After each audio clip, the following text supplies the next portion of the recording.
Aku Linda. Aku Nabila. Dan aku Aura. Dan di episode kali ini kita bakal ngomongin public speaking. Karena kita pengen tahu gimana sih caranya menemukan jati diri dengan rasa percaya diri. Dan kita bakalan ditemenin sama satu orang bintang tamu. Siapa sih bintang tamunya? Hai. Dari denger suaranya aja siapa sih yang nggak tahu announcer muda asal Bandung ini? Langsung aja kita panggil Buana Lintang. Yeay! Halo, dipanggilnya mau Lintang apa Lintang? Ngab aja, ngab. Lintang aja. Ya. Lintang, apa kabarnya nih? Alhamdulillah baik, ya kan? Sehat-sehat juga ya kalian ya? Alhamdulillah. Barangkali mungkin ada yang nggak tahu nih sama Lintang ini siapa? Diperkenalkan dulu. Oke, guys, jadi aku adalah Lintang.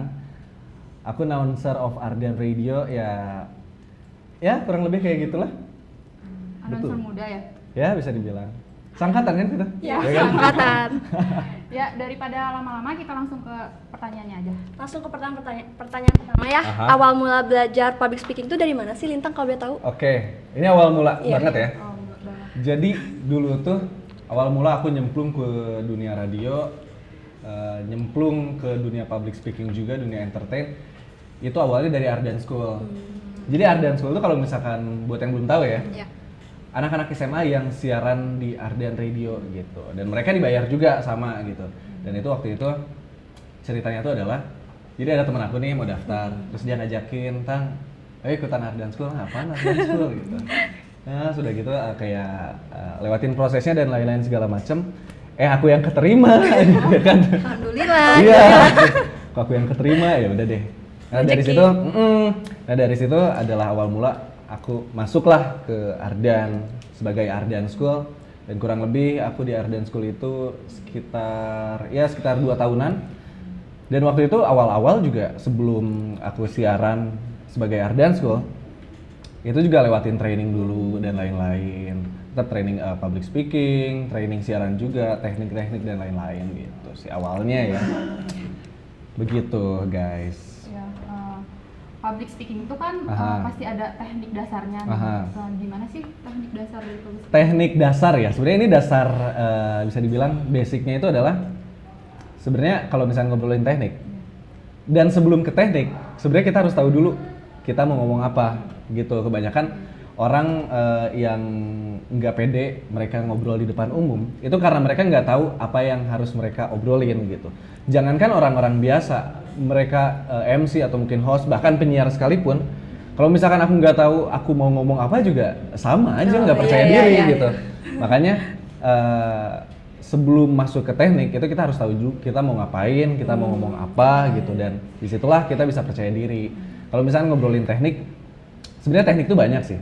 Kalau misalkan dari public speaking ya yang paling penting itu adalah intonasi, ekspresi, smiling voice, ya kan, ngobrol sambil senyum gitu, dan pronunciation gitu. Itu kayak pelafalan lah gitu. Itu penting sih. Gitu. Apa perlu dijelasin satu-satu? Kayak seminar ya.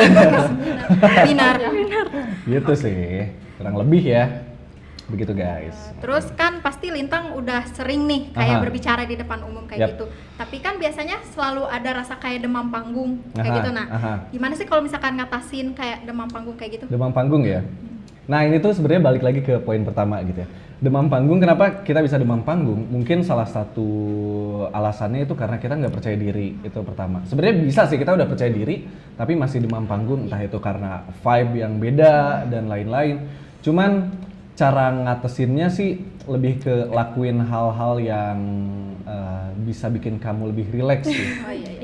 Kalau aku mungkin cari orang nih buat ngobrol gitu, sampai akhirnya ya seenggaknya aku sedikit lupa lah sama kepanikan aku gitu. Ngobrol sama siapapun, mungkin sama tim. Kalau misalkan aku siaran ya ngobrolnya sama produser, mungkin kita ngobrol dan lain-lain. Dan ketika kita panik atau mungkin demam panggung, itu ada hal yang kita resahkan gitu. Nah ini cari orang-orang yang mungkin bisa bikin kita lebih percaya diri, itu penting sih gitu. Di zaman sekarang mungkin bagi sebagian orang radio kan udah jarang diminatin nih. Gimana sih cara mempertahankan agar orang-orang tertarik kembali di radio? Oke, nah ini sih sebenarnya ini banyak juga orang-orang yang nanyain ini sih. Gimana caranya radio survive di dunia yang sangat-sangat modern ini gitu. Terus juga ada orang yang nanya gimana cara mempertahankan trennya radio gitu. Cuman kalau misalkan ngobrolin cara sih sebenarnya banyak banget ya sekarang ya. Kalau misalkan radio mungkin dikenal lewat audionya gitu, kita dengerin, kita nggak lihat dan lain-lain. Tapi sekarang kan udah ada bahkan banyak juga radio visual dan bahkan sekarang podcast visual gitu dan lain-lain. Itu pun adalah salah satu cara sih buat mempertahankan itu semua gitu. Dan kalau misalkan radio sendiri, aku yakin nggak pernah mati karena ada alasannya juga. Di radio itu menurut aku beda sama TV. Kalau TV itu satu arah gitu, dari layar ya ke kita yang nonton gitu. Cuman kalau misalkan radio tuh mereka tuh dua arah. Kayak kita lebih ke ngobrol sama pendengar gitu. Bahkan mungkin kalau misalkan sering dengar radio gitu ya, terkadang kan penyiar, ya ampun siang-siang kayak gini ya, panas nggak sih? Iya panas banget gitu Pak. Iya juga ya gitu. Itu tuh adalah salah satu teknik juga. Namanya touching. Itu tuh namanya touching. Itu yang bisa apa ya? Jadi satu pintu pembuka menuju engagement yang lebih sama pendengar gitu.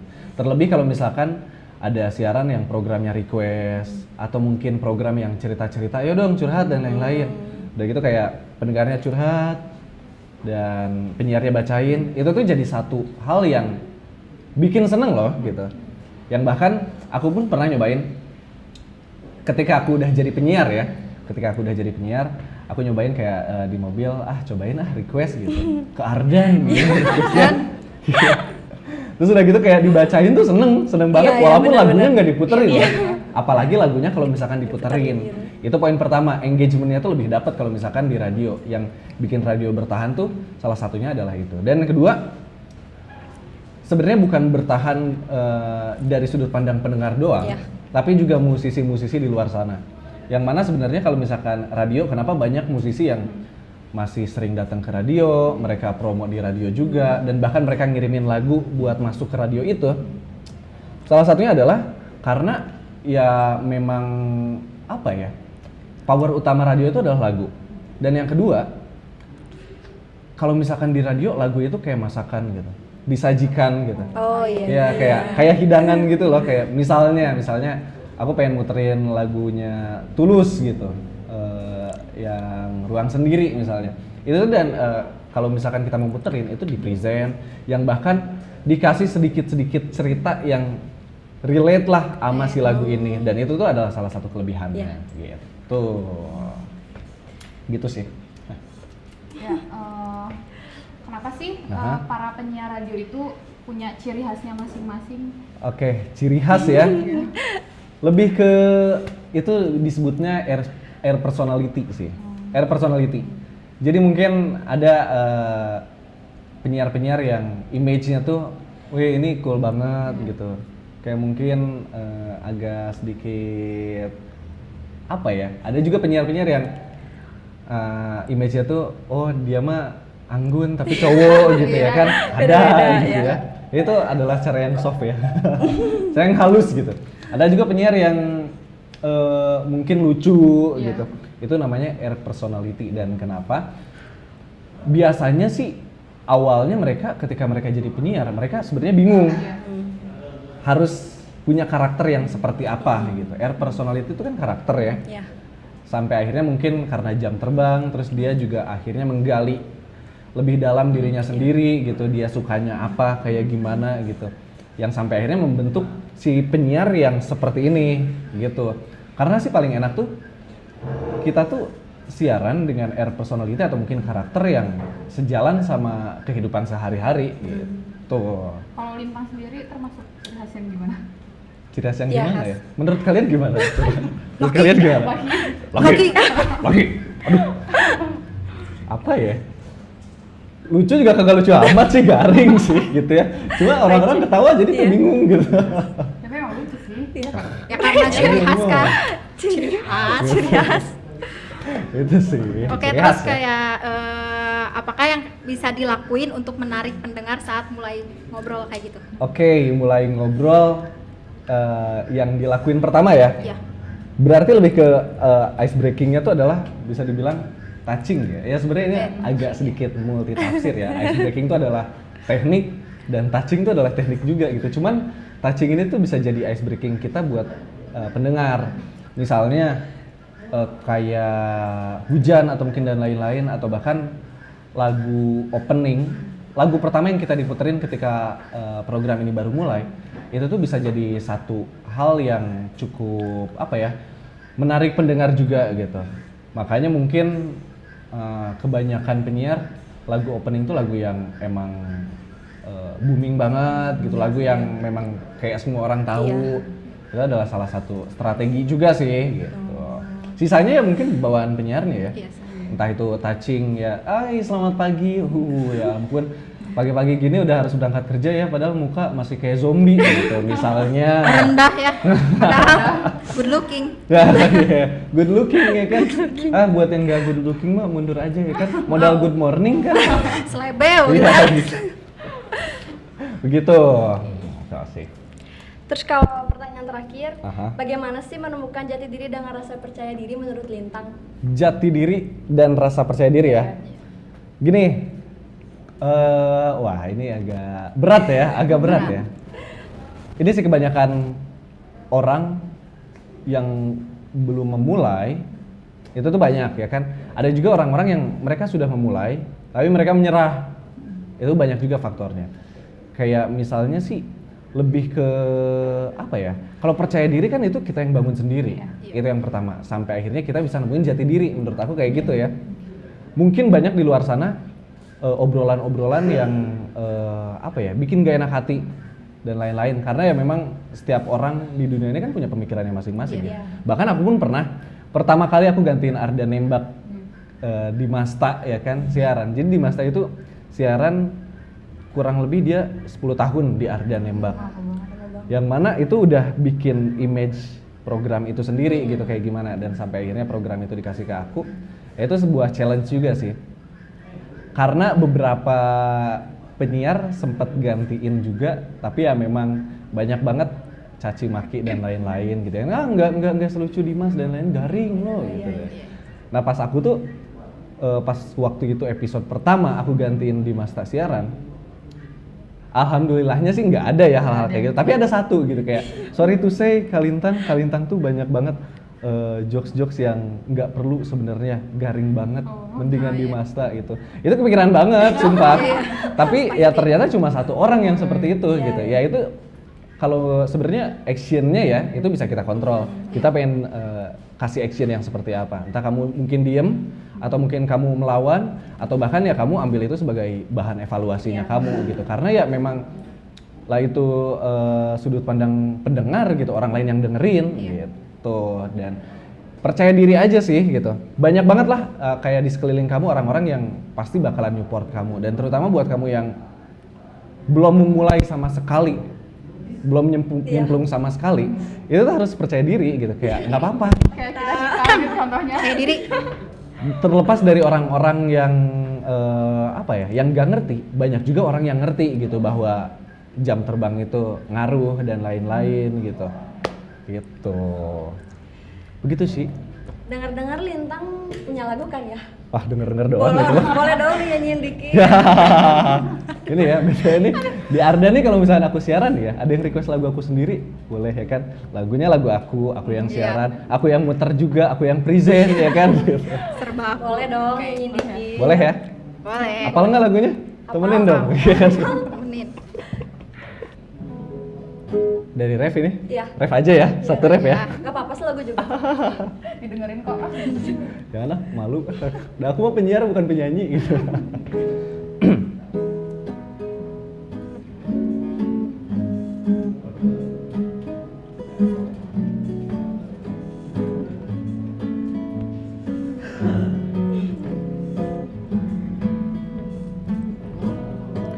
Cemari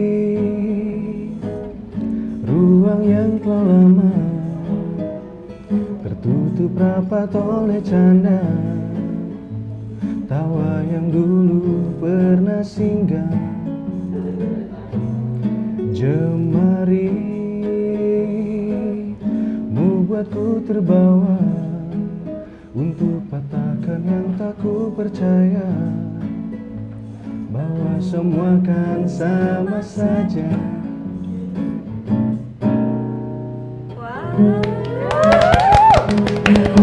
Ngeri. Ya ampun di interview. Kayak judulnya kan Jemari nih. Aha. Jemari otomatis jari kan.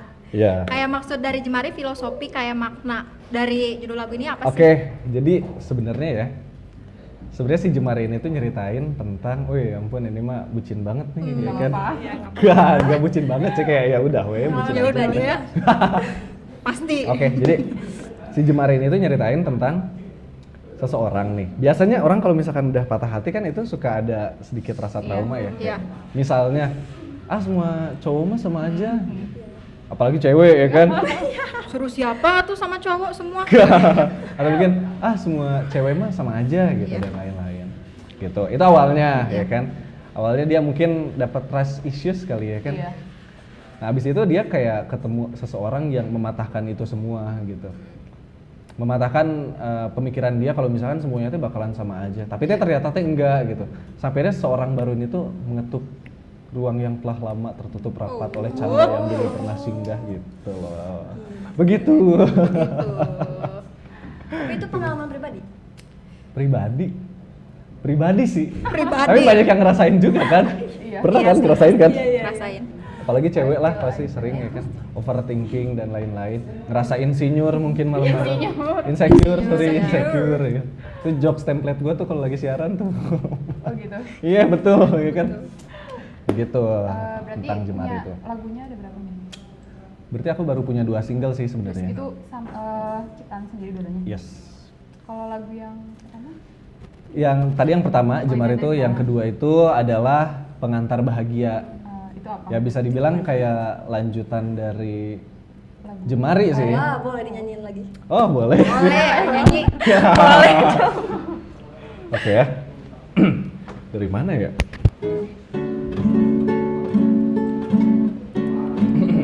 Ya pun grogi. Ini judulnya Pengantar Bahagia. Pengantar bahagia. Pengantar Bahagia ya. Dari mana ya?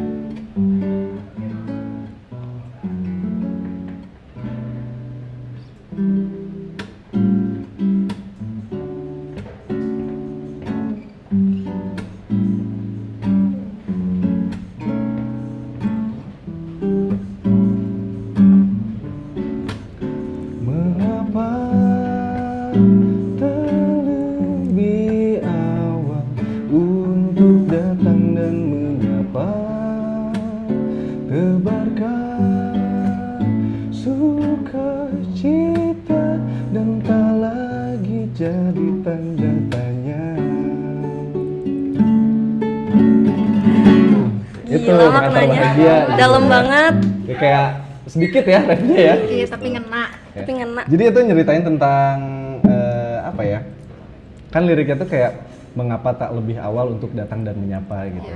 Jadi kayak si seseorang yang datang di lagu Jemari, di lagu Pengantar Bahagia tuh dia bilang kayak, tahu gitu mah dari dulu aja ya. Kenapa sih kita tuh baru ketemu sekarang gitu?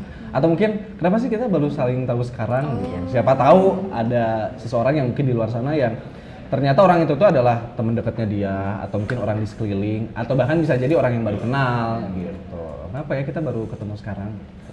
Pernah nggak ada yang ngerasain gitu? Pernah. Enggak. Tuh, Ya? Linda Ngerasain tuh. sih. Oh ya serius? Serius.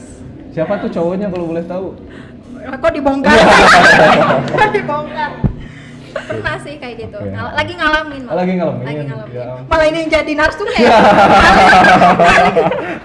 Bener sih, kadang punya pemikiran kayak gitu. Kenapa sih nggak dari dulu aja? Ya, betul. Ngapain kayak buang-buang waktu sama yang Ah, kemarin gitu atau ya. kayak gimana? Cuman kan ya mungkin takdir waktu kayak gitu ya. Tanpa kita tahu sebenarnya Iya. si orang ini tuh akan sampai kapan ya. Iya, kita Bisa juga wae nggak ya tahu. minggu hareup teh geunanya putus.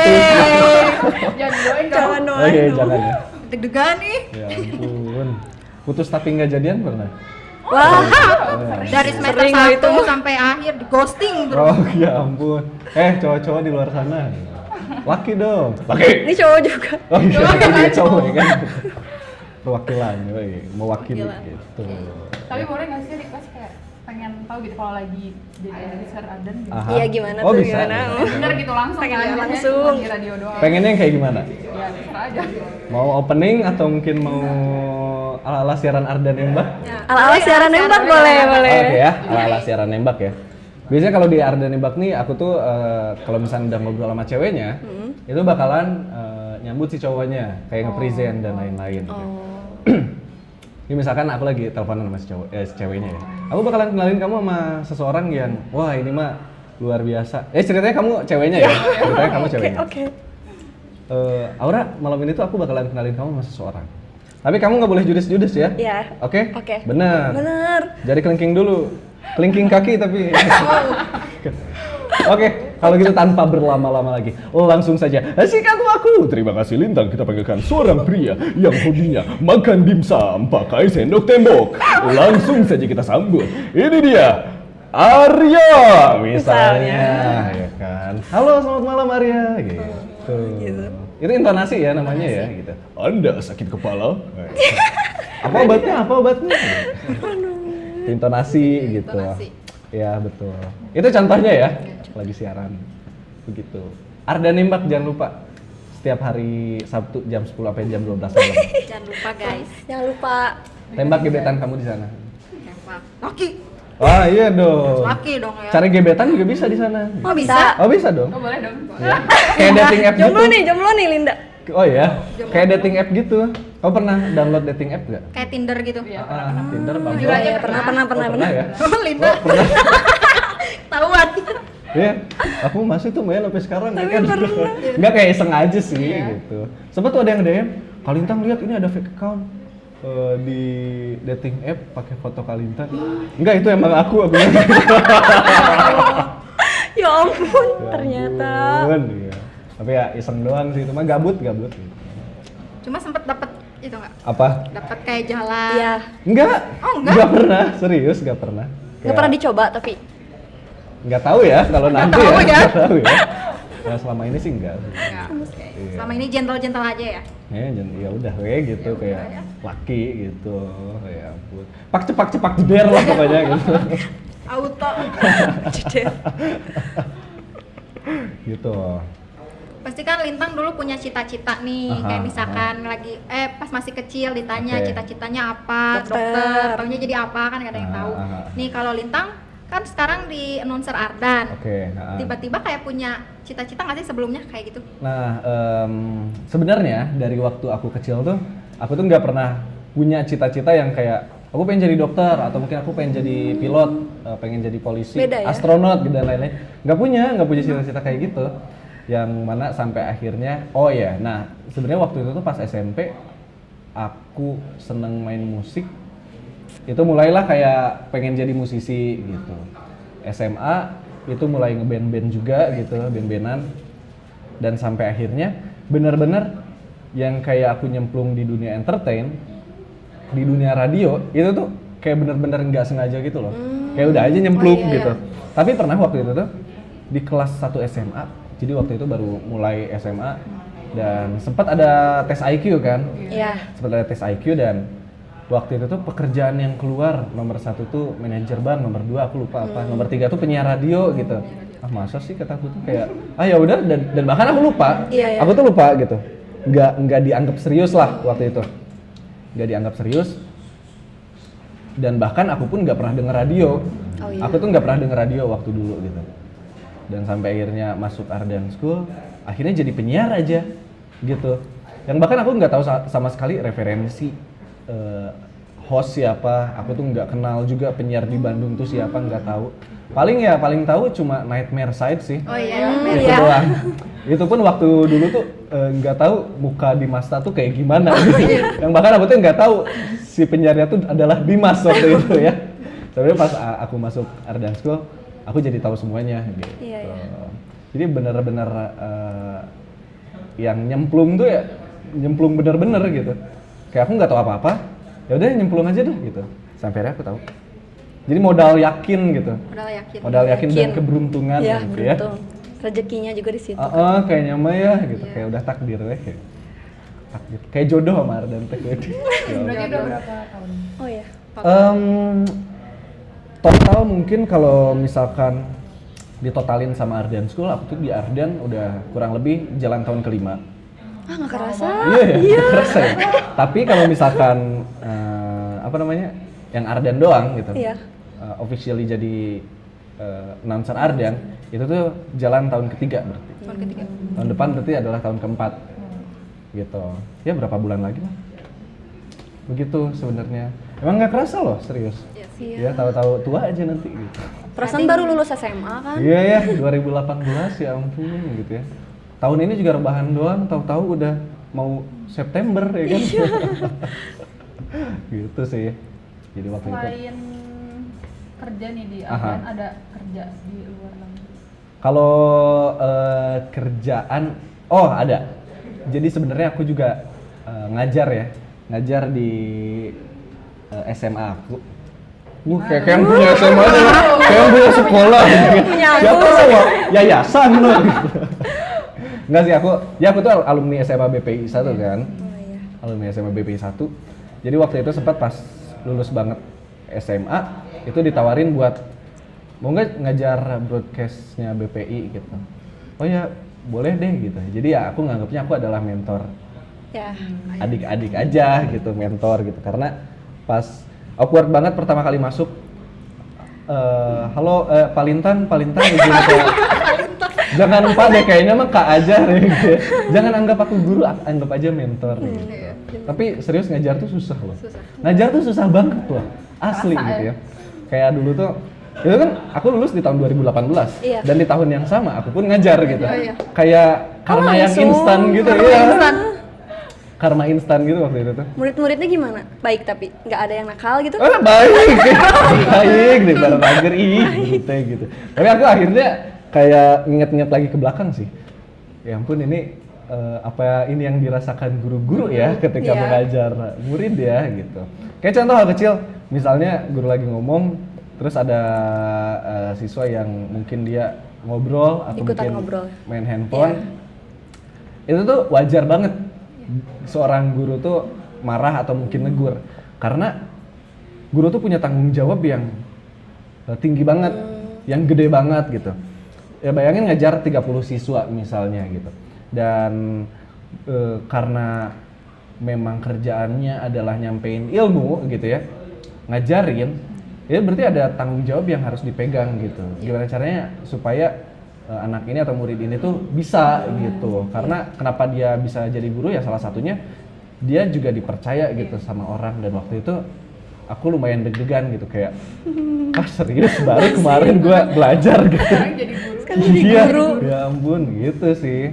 Dan bahkan sekarang sekolah online tuh mungkin murid tuh kebingungan ya. Iya. Kayak ampun bingung banget, materi nggak masuk. Hey, guru juga kebingungan sama ya.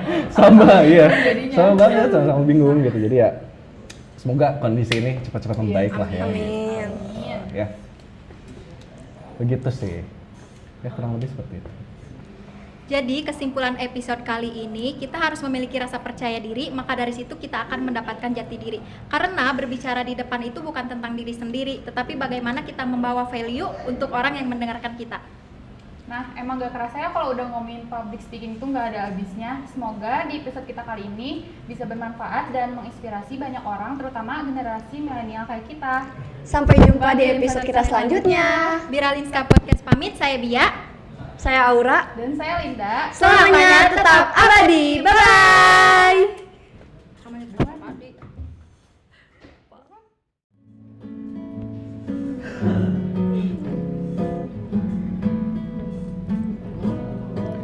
Cemari ruang yang telah lama tertutup rapat oleh canda, tawa yang dulu pernah singgah. Jemari membuatku terbawa untuk patahkan yang tak ku percaya, bahwa semua kan sama saja.